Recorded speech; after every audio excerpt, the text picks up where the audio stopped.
ஒரு பையன் என்கிட்ட வந்து ஜாதகம் பார்க்கும்போது 32 வயசு, மகர லக்னம்.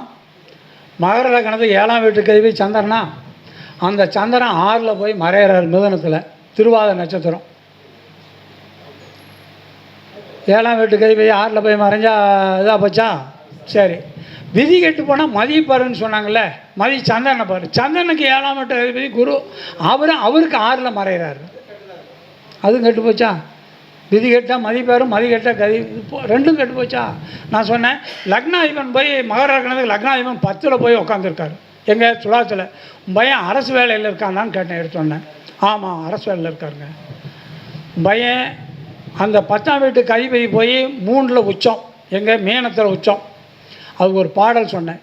10க்கு அதிபன் ஆட்சி உச்சம் பரிவாய்சு வரும் கேந்திரமாய் வித்தைக்குரிய தானமுடன் விளங்கும் உடைய தலைமகனை புத்தர் கரிய கவிமாலும் புகுந்து காணும் தனவானான்னு சொன்னேன்.